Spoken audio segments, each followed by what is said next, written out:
909-353-1050. That number again, 909-353-1050. Thanks for calling the KCAA Rant Line. For comments, concerns, and complaints, please hold. KCAA, where every day is a great day. You're listening to U-Turn, a show about finances, nonprofit organizations, and politics in your county. And here is your host, Nadia Renner, Tom Murphy, and Eric Steinman with U-Turn. Welcome to U-Turn Radio Show. Happy Sunday. I can't believe it. Already our fourth show in. I'm so excited. We've done this for a month, guys. It is great to be here again. Beautiful day. For the people that are just tuning in or for the first time, we're going to explain a little bit what U-Turn Radio Show consists of, Tom. Yeah, U-Turn's mission, our tagline right now is let's turn it around. And it's really rooted in the idea of putting constraints on the size of government at whatever level we might be interested in.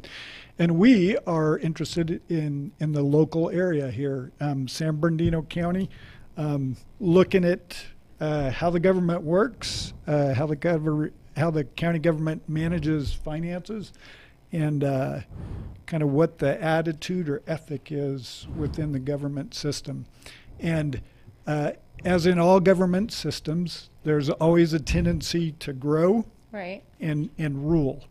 And we want to make sure that there's no such thing in San Bernardino County as an elite ruling class.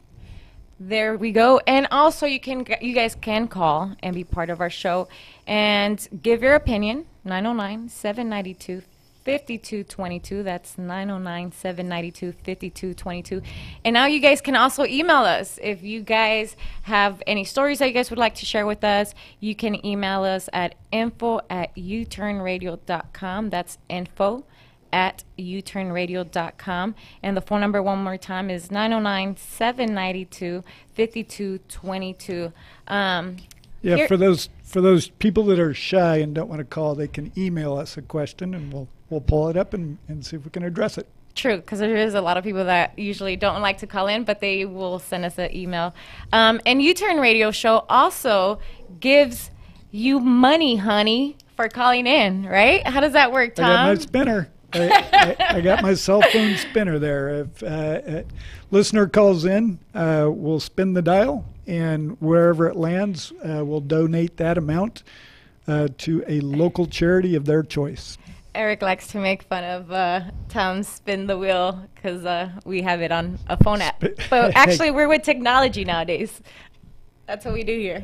What wasn't described to me that way. So we're doing it this. What do you want? Like a big clock we're now on back our here? fourth show. You're looking for like a big clock spinner over. Maybe by the 14th show we'll get a real logo spinner. there. That would be actually a lot of fun if we could get one in here. But we do have our spinner, and you can win different amounts of money, anywhere from like $100 to $1,000. Last show we gave out $1,200. I mean, why wouldn't you want to listen to U-Turn Radio Show, right? And that was good because that was to gentleman Spencer Bird that we interviewed, and you can review a little bit of his story there for us. Yeah, last radio show we talked to Spencer. He's from Chicago, and Chicago is trying to pay down its debt by impounding innocent people's car. Bird was found innocent, but he had a lot of fees that he actually had to pay to get his car back. And at this point, his car was only worth around $1,600, and his fees were like over $2,000. Yeah, actually over $30,000 or something in that neighborhood.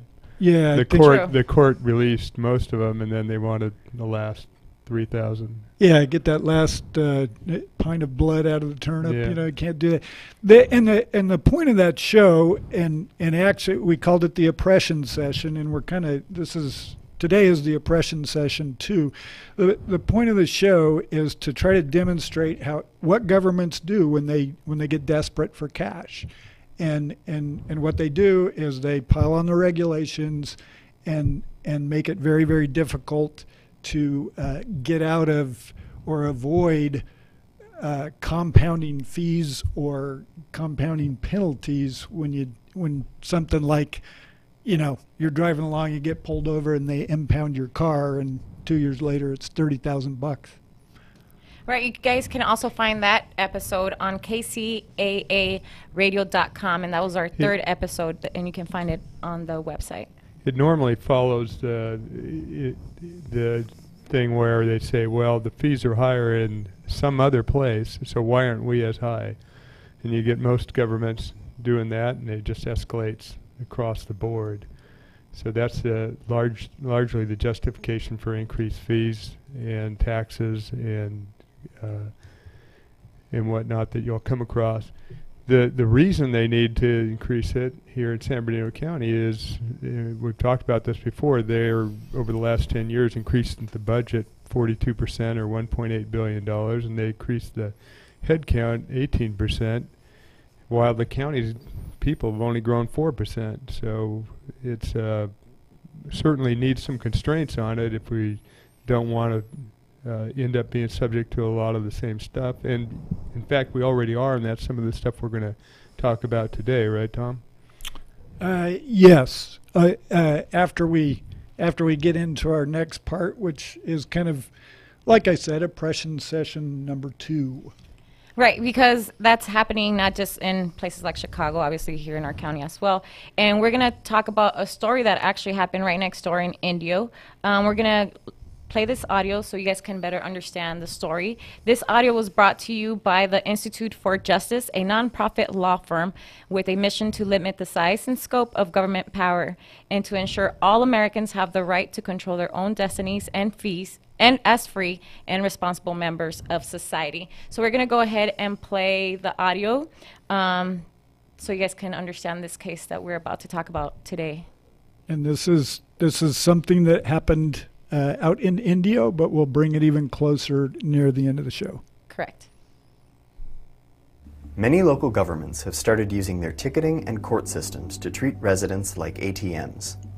Some cities have even farmed this out to a private law firm that makes money off of the practice. We're here in Indio, California. This beautiful house is a rental property owned by a woman named Ramona Morales.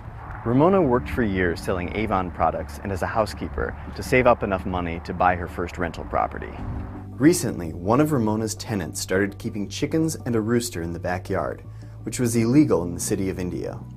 Ramona learned about the birds when she received a warning from an Indio code enforcement officer. After finally convincing her tenant to remove the rooster, she thought the issue was resolved. Then when the law enforcement came again, they found out that they still here, and that's when I got in trouble. So you got the ticket for Yes, the chickens. mhm.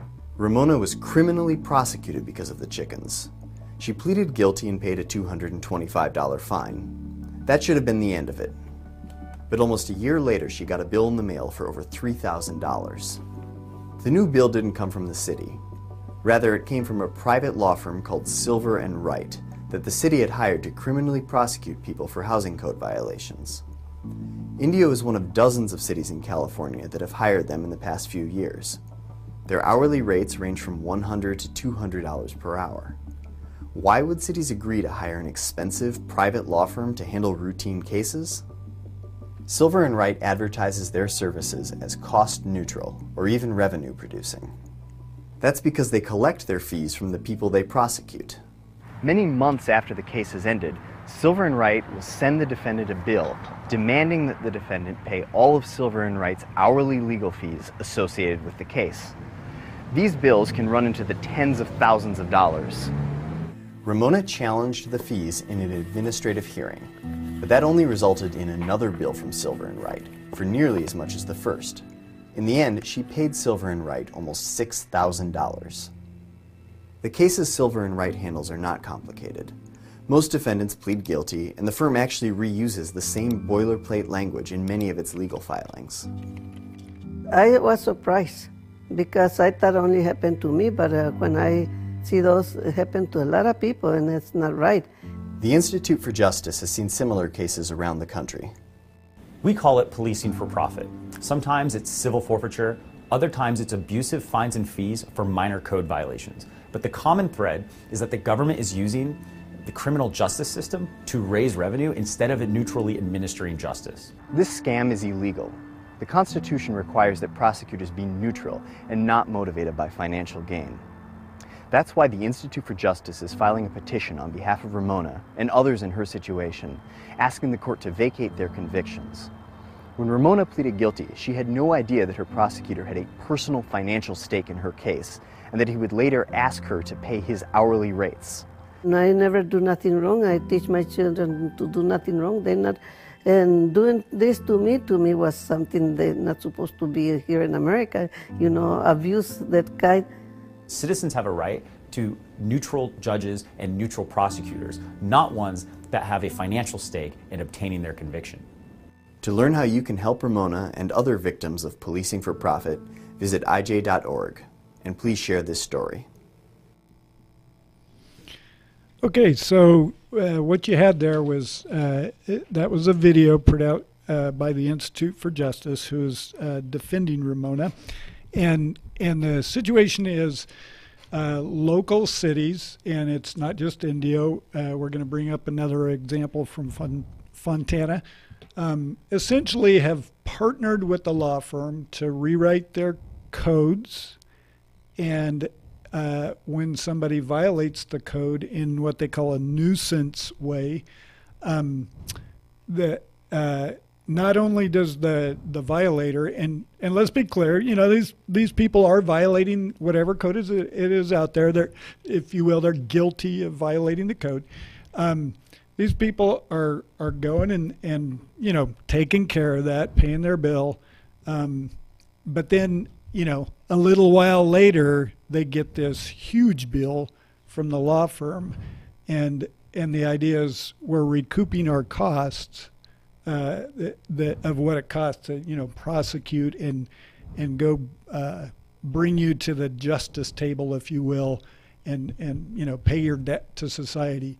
And it costs, you know, in Ramona's case, it was $200 she had to pay to settle her fee. Right. But then the actual bill was, what was it, like $5,000 or something like that? $6,000. Mm-hmm. So I mean, not just that, but who hires these private law? They are working for the city. For the city. Yep. So I just wanted to clarify that too, because it's not like they're coming out of nowhere. They're also getting hired. Yeah, absolutely. I mean, a law firm, you know, it's free enterprise. They see an opportunity and they try to execute on it. So the opportunity is certainly presented or available from the city. You know, if the cities weren't buying into this, the law firm obviously is not going to do the work. Right. So when we come back, also, we're going to have Joshua House, who's actually an attorney that's taking care of, that's working on Ramona's case. He's going to kind of go more into details about the whys and how it happens. He is also part of the Institute for Justice, and he's going to be with us after the commercial break. We'll be talking to him when we get back. U-Turn Radio Show. We'll be right back to U-Turn after this commercial break. Don't go away. Lifestyles Unlimited is the real estate investor education and mentoring group that has taken people by the hand and taught them how to invest in real estate for over 24 years. Our students have been so successful at creating wealth and passive income that they've won local, state, and national Investor of the Year awards 9 of the last 9 years. It's easy to see why Personal Real Estate Investor magazine named us the best in the U.S. If you're ready to add real estate to your portfolio, go to getmymapnow.com to access our free live training event schedule. Wondering who the free workshop is for? We've been amazingly successful with people who are pressed for time.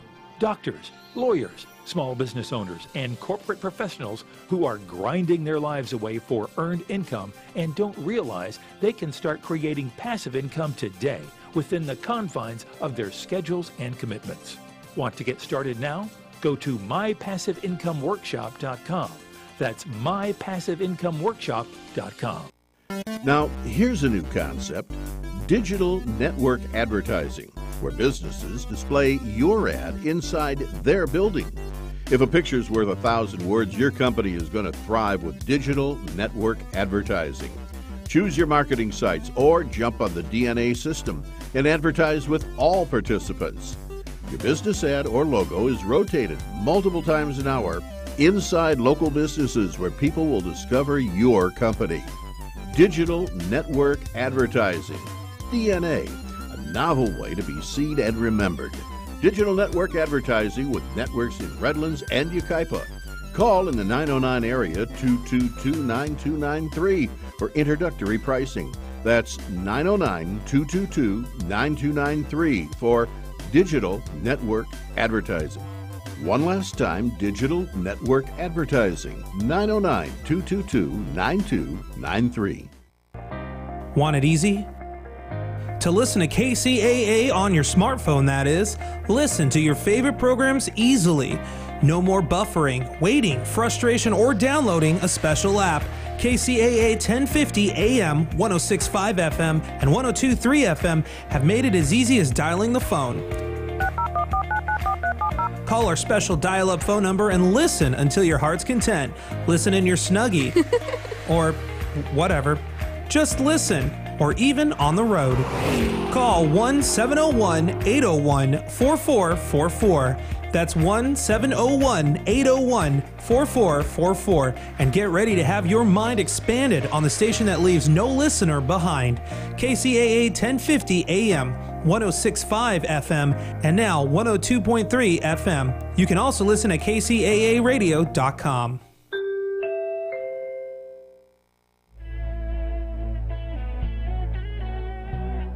Tom, Nadia, and Eric are back with more only on the U-Turn radio show right here on KCAA. Hey, welcome back to U-Turn Radio, and this is our second segment of the show today. The first section, we heard a video. We heard a recording. Audio.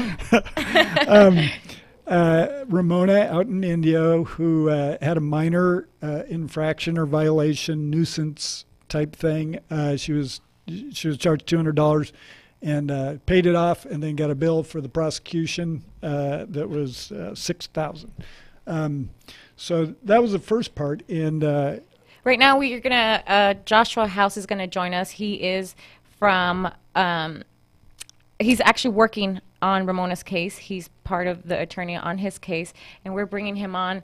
Joshua, welcome to U-Turn Radio Show. Thank you for joining us. Thanks for having me, guys.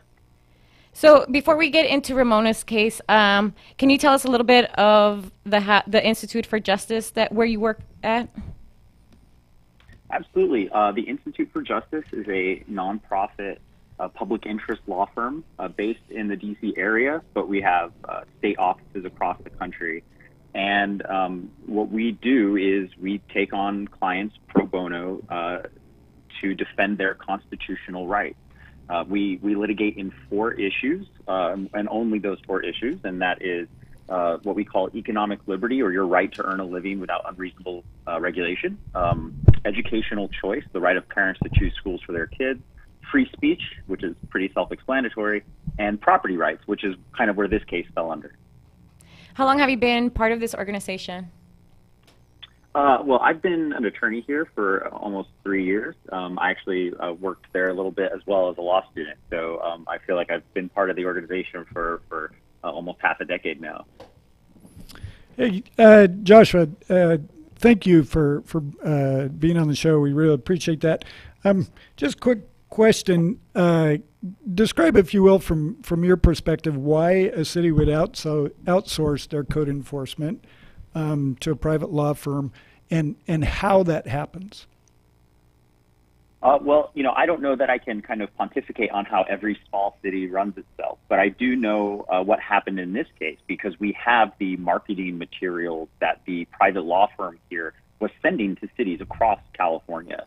So what happened in Indio and Coachella, as well as other cities in California that hired Silver and Wright, which is the private law firm that prosecuted Ramona and others like her, is that this law firm, at a series of conferences, as well as in it looks like some kind of materials that they either sent or handed out, advertised that they were cost neutral or even revenue producing. So essentially, you let them prosecute your code violations or your code enforcement cases in your city, and in exchange, if you're the city, you don't have to pay for your own prosecutor for those cases.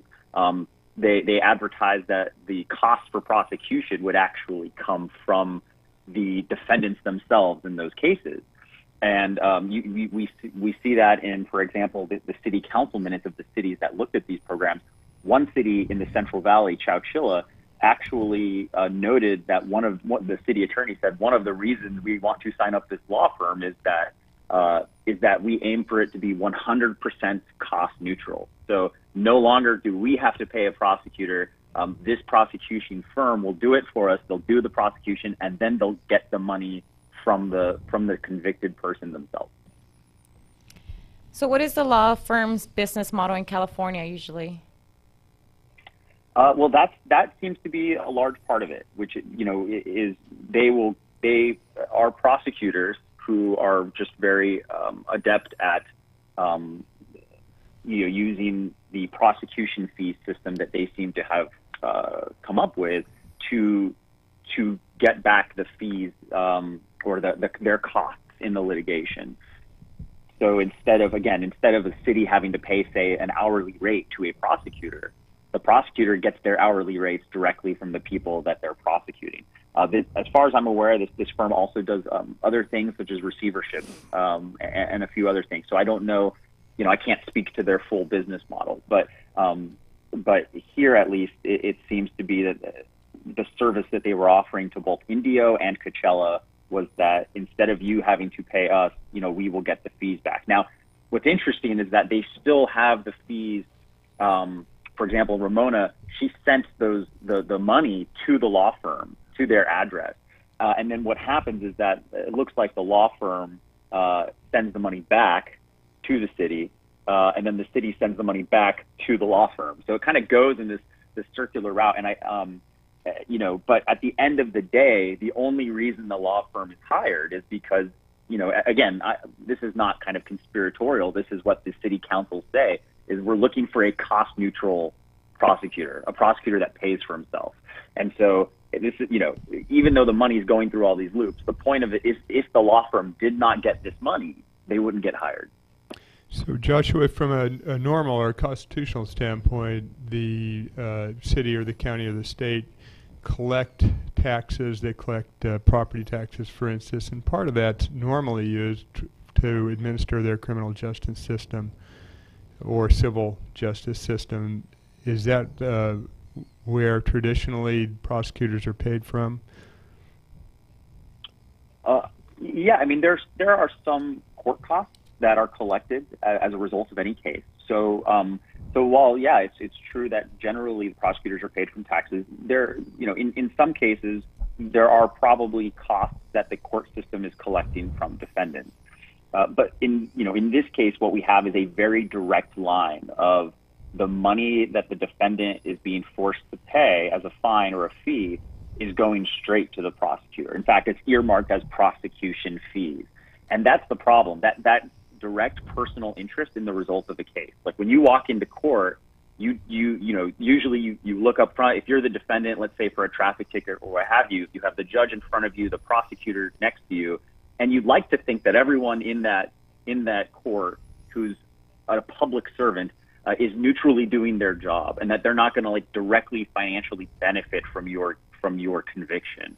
But instead, what we have here is when you look at that prosecutor, you're like, this person only gets paid today if I'm guilty, and of course that's going to color the way that person does their job. It's going to color your relationship if you're fall into that system, your relationship with government as well, I would imagine. I mean, that's right. And this is, one of the reasons that this system is particularly pernicious is that the people who are being forced to pay are already not having the greatest day of their lives. They're a defendant in a criminal court case because of the condition of their property or other issues. So these are people who are already not necessarily on top of the world at the moment, and yet it seems like these cities, their model is to fund the court system on the backs of those people who find themselves in court. And these are people, we see these cases across the country in terms of the motivations to police for profit, to use the court system to raise money.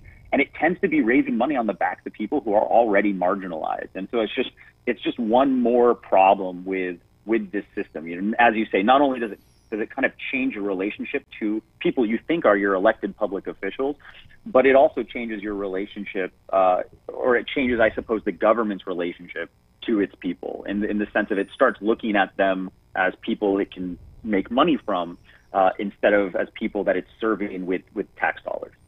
So let me ask you, how did you guys come across Ramona's case? We came across Ramona's case the same way. It's funny. It's the same way she came across the issue, which was in an issue of a weekly paper, the Desert Sun. There's one of their big cover articles had to do with a prosecution fee scheme, and so I came across it on the news, and Ramona came across it the same way. She read about it and she said, "This is what happened to me." In fact, she saved the paper. So, we saw it, we did some research. We were able to contact a few people who had been victims of this. And when we met Ramona, we remember asking her, did you know this was going on? And she said, look, I didn't know that this was happening until I saw the same paper article that you did in the Desert Sun. So really, it was an in-depth investigation by Brett Kelman there, who is a journalist at the Desert Sun, that uncovered the whole scheme. And like I said, a lot of people like Ramona, they've been prosecuted, but they didn't know about the conflict of interest. They didn't know that their prosecutor had this financial bias until they saw it in the newspaper. And then how did you guys get involved once that happened, once you guys found out her case and came across her story? Well, we did research, like I said. We looked through various records of people who had been put through this kind of prosecution fee system. We reached out. We called her and said, hey, your name was one of the people. Do you have your records? Can we come out and visit you? So my colleague Jeff Redfern and I, who's with me at the Institute for Justice, flew out there and met with various people who were victims of this system. So currently our complaint, which is a class action, has 4 named plaintiffs that purport to represent the class, but it represents the full, or at least what the case seeks to do is to represent the full class of people in both cities who were subjected to this system. Go ahead, Eric. No, go ahead, Tom. Yeah, Joshua, when you mentioned something, this may be a little bit off track question, but you used a term. You said criminal prosecution. Did I hear that correctly? Are these people being prosecuted as criminals for minor chickens? For chickens? Yeah, actually. Look, it gets even more absurd. Ramona, whom you apparently heard from in the earlier audio recording, she had an arrest warrant out for her for the chickens. Oh wow! These are criminal prosecutions. As absurd as it sounds, if all of these people were criminally prosecuted, which is why one of the kind of procedural mechanisms that this case is trying to do is it's a criminal mechanism. It's a procedural mechanism that's almost similar to expungement or habeas corpus. It's actually trying to undo their convictions because these people now have criminal records. One of our plaintiffs, Isabel Sanchez, she used to serve as a caretaker, and this misdemeanor conviction is something that will show up on her record, for a property violation. And is that, I'm not obviously legally schooled here, but is it a requirement? Do the cities have to choose a criminal prosecution in these cases? Do they have a different choice? I'm not an expert in California municipal law. We tend to do things from a national perspective, so I can't speak to whether California law would allow these to be non-criminal. My guess is that they would be. And one of the things that we suspect is that when you have a prosecutor who is financially motivated, they don't have an incentive to be cost conscious. That is, to be careful about how they're spending tax dollars. So with a private prosecutor that is billing by the hour and that is not even charging the city, but is charging the defendant, they don't, there's nothing in their head that says, hey, maybe there's an easier, more efficient, less costly way to do this, to get these chickens taken care of. There's instead the financial incentive to rack up hours of work and then bill later. That's kind of, you can see how the incentives are just kind of common sense there. There's no restraint if you're simply going to be able to bill the person who you believe has a legal duty to pay you for what you're doing to them.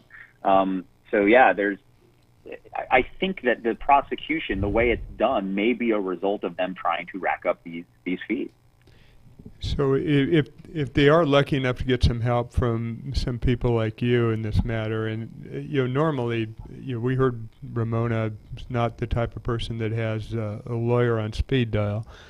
If they are able to get some help, it's largely after the fact. They've had to come up and pay these fees somehow, and maybe take out loans to do so or something. Then what do you guys do? You step in after the fact and try and get the money back, try and prevent the cities from doing it again. What's your purpose, and how does that usually work on behalf of some of these people?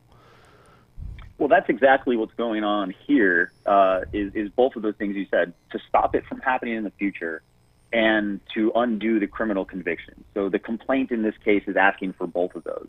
It asks for, under the due process clauses of the California and federal constitutions, it says that this is unconstitutional and it should not happen again. And it also asks for a fancy Latin word, a writ of coram nobis. And what coram nobis is, like I said, it's almost like habeas. You're basically trying to say that the way in which you were convicted was flawed, and that conviction should be undone because of that. And it was due to facts that you didn't know about at the time. And so, as I mentioned, Ramona didn't even know that there was this financial conflict of interest when she was being prosecuted. Otherwise, she could have alleged a defense then. She could have said, look, my prosecutor has a financial interest in convicting me. This is against due process. But she didn't know. So part of the reason that this case is asking the judge to undo the conviction that's already happened and that she already paid fines on is that, she didn't know until recently that this was all going on. And so the writ of coram nobis is kind of a old school legal device for doing that, for undoing a guilty plea, which was invalidly obtained. Right. What are other examples of minor violations that you're aware of that Silver and Wright is prosecuting people for? Do you know?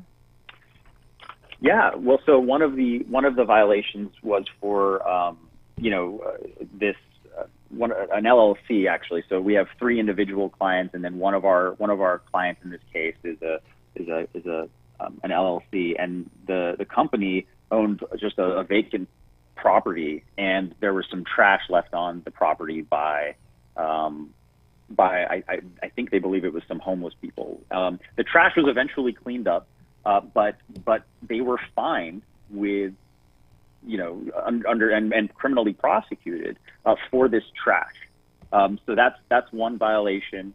A few other cases, like our client that I mentioned earlier, who has a misdemeanor on her record and now may not be eligible for a caretaker position. She was cited for 30 misdemeanor violations, and they kind of just threw the book at her. And that's actually something we've seen in a couple of these cases where, they kind of take out the clipboard, if you will, and look at your property and say, oh, need that, you need that, you need that.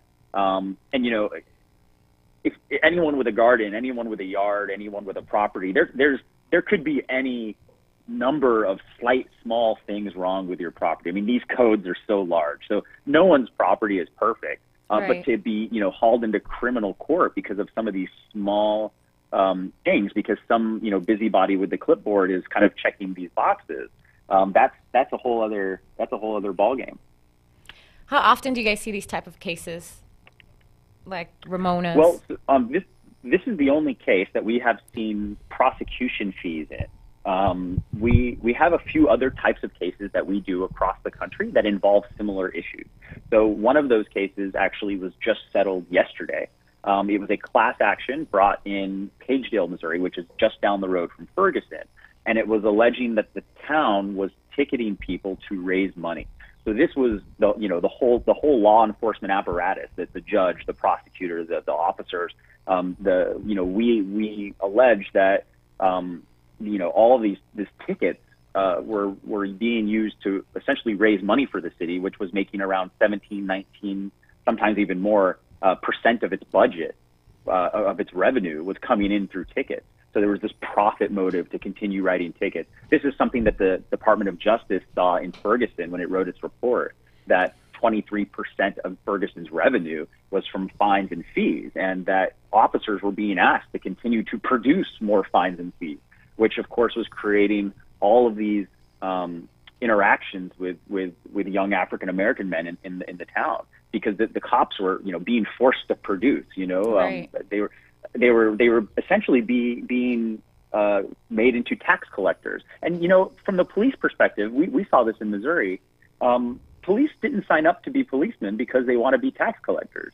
They signed up because they want to protect and serve their community.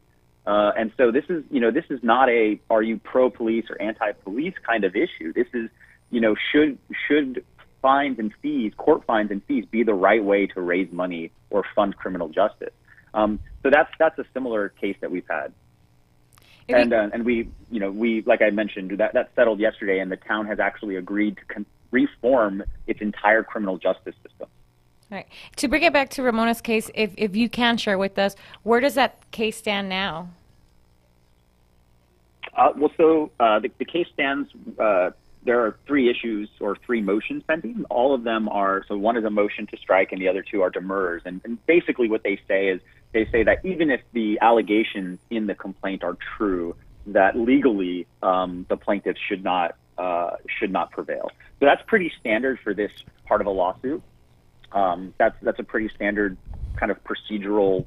So Joshua, posture. what is that? You're just in the early stages of what's probably a 2-3 year process on a lawsuit or something, right? That's right. So what I was about to say. But I guess it's pretty.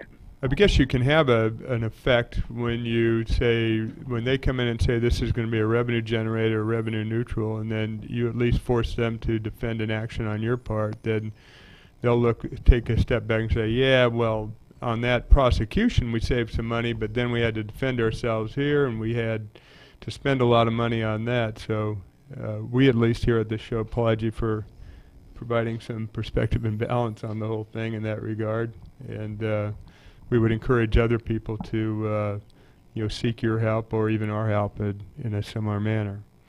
Yeah, and I'd like to note something there that we kind of glossed over, Joshua kind of glossed over there, but it sounds like from the efforts of Institute for Justice, you have a settlement with a city in Missouri that maybe I got the state right, or wrong, but they're going to reform their whole system. Talk about that a little bit. What does that settlement look like?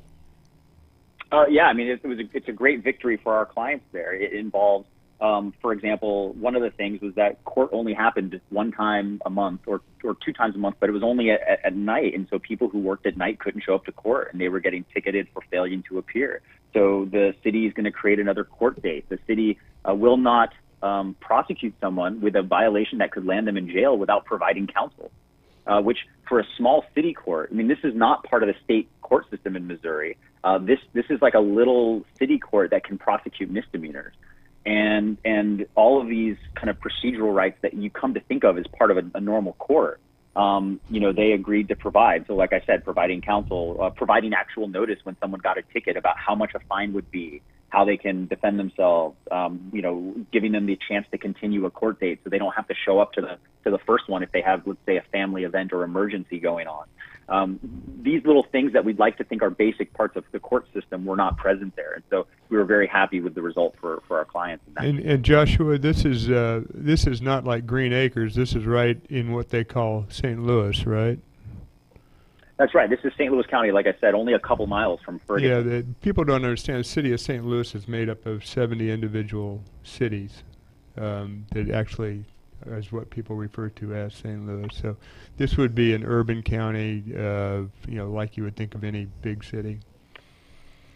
What, That's Joshua? right. Go ahead.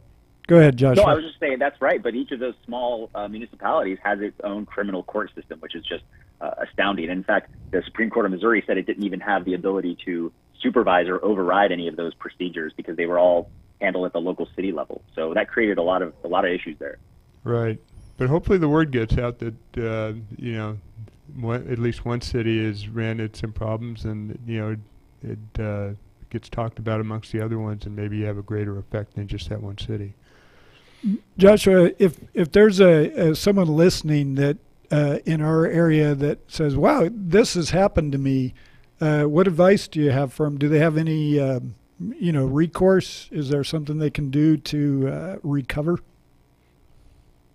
Well, I mean, we're trying to litigate. We're trying to create some kind of bit of law that hopefully they will be able to use to defend themselves or recover in the future. What I will say is definitely reach out to us. If you go to the ij.org, you go to contact us, and there is a form that can be filled out and enter your information, and we'd love to hear from you. Even if we can't help you, we would love to maybe even see if we have a lawyer in California, as a friend or something who can help. So definitely reach out to us, and we will see if we can do something to help out. Our last question, what can we as citizens do to prevent these type of things from happening, Josh? It's a really hard question because this is the sort of thing where there's no kind of single evil villain that you can watch out for. Right. What I would say is that you just keep be aware of the kind of financial incentives that you set up if you're either on city council or you're voting for your city council members, or you're considering you're looking at a city council resolution. Just be aware that financial incentives do matter, and the criminal justice system shouldn't run on a system where finding people guilty or making people criminals will fund the city. I guess the way I put it is your city shouldn't go bankrupt, or your prosecutor shouldn't go bankrupt if everyone were to start obeying the law one day. Right. We want to thank you so much, Josh, for your time and joining us here at U-Turn Radio Show. We appreciate your time. And thanks for having me, guys. And you guys do take donations for your organization, is that correct? That's right. We're funded by individual donors. Yeah. All right. So we'll get a little help for that with your spin the wheel thing there. Oh, let's do it. Well, we have Josh. Josh, at our radio show. We like to donate funds for charities and people like your guys' organization as well. So we have a spin the wheel, and it lets us know how much we're going to be giving. So Tom here is going to spin the wheel that we have. Okay, here we go. I'm hitting spin.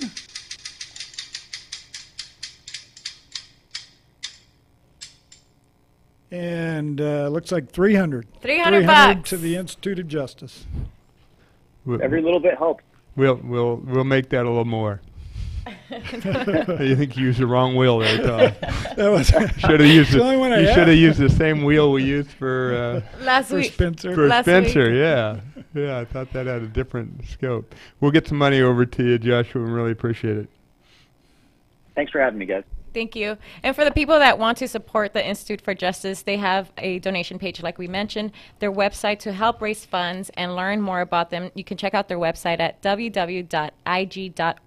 IJ, I'm sorry. Institute for Justice, ij.org. So you can also call us and be part of our show, and call us at 909-792-5222. That's 909-792-5222. Or you can email us. You can email us at info@uturnradio.com. That's info@uturnradio.com. We're going to go into a break, and when we get back, we'll talk more. U-Turn is coming right back. Don't go away.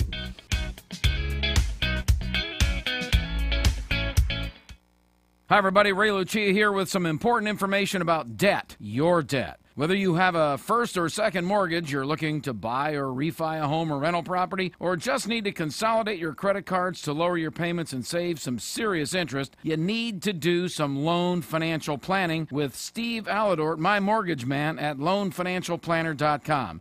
Now, Steve's not your garden variety mortgage broker. He actually spends time evaluating how you can use the current super competitive interest rates to pay off your mortgage early, purchase a rental property, improve your cash flow, upgrade to your dream home, or even help your kids or grandkids get into a house. That's what loan financial planning is all about. Steve's been helping me and my listeners for over 2 decades, and I can tell you he is the best finance guy in the business. Go to loanfinancialplanner.com. That's loanfinancialplanner.com. Or call Steve Alladort at 888-563-1070. That's 888-563-1070. This segment of programming sponsored by Cybertime Network Communications. How's your internet? Slower than what you were paying for? Feeling boxed in with the high cost of the internet? It can be frustrating and expensive, and with net neutrality coming, it's not getting any easier. Ready for a better high-speed internet service? Then you're ready for Cybertime. And they're local and right in your own backyard. Cybertime provides connectivity for all our transmissions you're listening to at KCAA. Cybertime is locally owned and will respond to your needs with the best service. It's crisp, cool, fast, and sleek. Cybertime uses the latest, leading-edge microwave technology to be able to offer clients a safe, reliable, public or private network that fits almost any budget size. Numerous local city agencies rely on Cybertime's microwave private network for their most critical mission applications. You should too. Get connected, stay connected, get smart, get Cybertime. You can Google, text, or call Cybertime Network Communications at 909-795-9559. Cybertime Network Communications in Calamasa.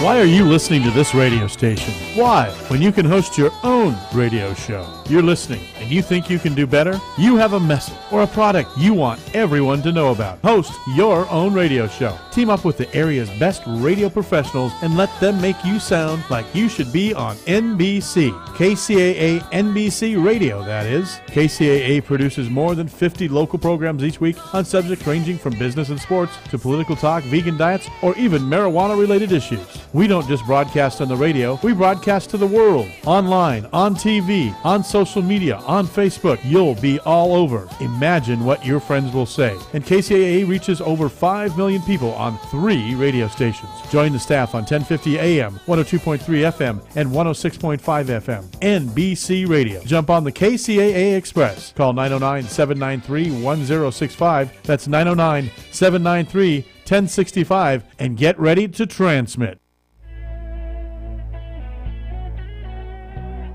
Tom, Nadia, and Eric are back with more only on the U-Turn radio show right here on KCAA. Welcome back to U-Turn Radio Show. Thank you to the attorney and our guest that we had, Joshua House, on our last segment. If you're just joining us, we covered a story where a private law firm was hired by the city to prosecute citizens in Indio, Coachella, and here in Fontana in our county as well. And we came across these news, and thanks and shout out to the Desert Sun who covered this story. Brett Kelman was the writer of this story, who I was able to talk to as well earlier this week. And he spent a lot of time, from our conversation, he said he spent a lot of time just uncovering and unfolding all these news, because it's not just happening to one person. It's not just happening in India or Coachella. It's happening right here in Fontana in our county. Yeah, to double up on that, we really... a shout out and a strong thank you to the Desert Sun and Mr. Kelman for the work they did. If you Google just Desert Sun City Hall Building 24K, you'll read a story about a Fontana resident.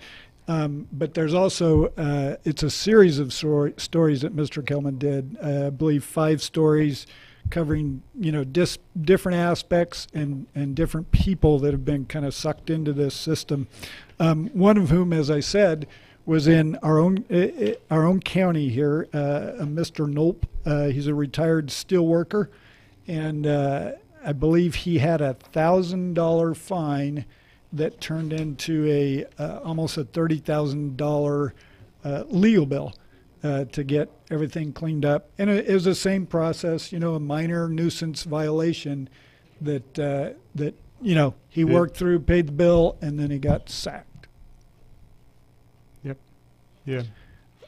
I think he didn't fight it. He just said, yes, that's fine. I'll get it taken care of, and got it taken care of over time. But then after paying a $900 fee or something, he got a $30,000 bill from these guys. And the interesting thing is, based on the Desert Sun's reporting, that the way this shows up in Fontana's paperwork, it was labeled zoning fees.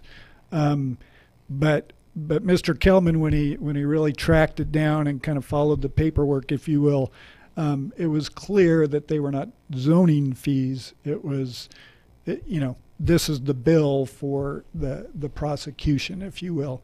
And again, this is a criminal prosecution for a nuisance violation. That's amazing to me. Yeah. And like how Josh was saying, the attorney that we spoke to, sometimes this also prevents you from getting jobs because it's a criminal case and it shows up on your records. And especially when you're trying to get a job, I think that's just terrible for something that's minor to affect you in that form. Not to get a job is really something that it's, I'm sure, frustrating to our citizens. Yeah, absolutely. And it kind of goes back to the theme of both last week and this week's show, the oppression session. And, for whatever reason, local governments are feeling comfortable to really grind people down, typically people that don't have a lot of grinding left, to grind them down via the legal system, what's commonly known as lawfare. Well, they're trying to raise revenue in every way they can. It's been described as plucking the goose so as to minimize the hissing and maximize the feathers. And you see that in parking fees. You see it in this type of things. And but where you don't see anything is like, why can't we just cut the cost of our operations? And in San Bernardino County, their operations, when you compare them, an easy comparison is how many people do they have in government here that are doing the job? It's 1 for every 96 people that aren't in government. And let's go next door to Orange County. How many people do they have? They have 1 for every 167 people. So, they easily have quite a bit of room to cut down their costs instead of going in and raising fees and trying to save money on these private prosecutors and doing a number of the things that we're talking about here, raising fees at the airport 30-40% overnight. Those type of things are just the beginning, and it ends up in let's do criminal convictions with outside parties, let's take your cars, stuff like that. So it's important for the people to start taking note of this and taking effect. And part of the effect of it is, to read the paper once in a while. Everything's not going to show up on Google or on your computer. In this case, the Sun did the work that you would hope in our system of government for the press to do, and some people read it, and some people got some help, and were able to talk about what's going on. The first show we had a caller, Mark, that pointed out that a lot of the other papers, including the ones in right here in San Bernardino, are, as he said, bought and paid for, and you won't get that type of reporting. Which brings us to the end of our show too, and we want to definitely thank Joshua House, the attorney for the Institute for Justice, who was with us today. Also, like we said, shout out to the Desert, who covers these type of stories. The like Desert we mentioned, Sun. The Desert Sun, and who else am I forgetting? Brett for writing the story Brett too. Right, yeah. Which, by the way, he has moved on to a different position. He's still reporting, but he's moved on to a different part of the country. Yeah, he's in Tennessee. Yeah. So, thank you, and I appreciate it. We will be here next Sunday. U-Turn Radio Show from 2 to 3.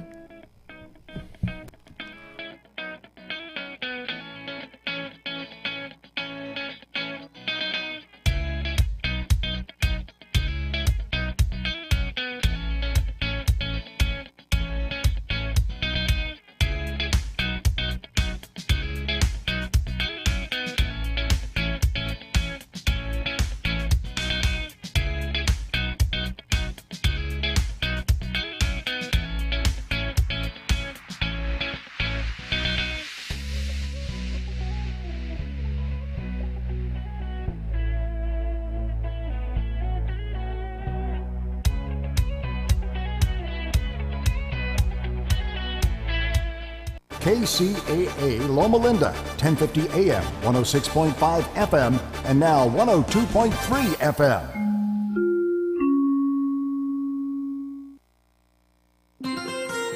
From the KCAA Weather Center, I'm Chris Mindell. For this afternoon, patchy drizzle and fog before 11 a.m., cloudy through mid-morning, then gradual clearing with a high near 73.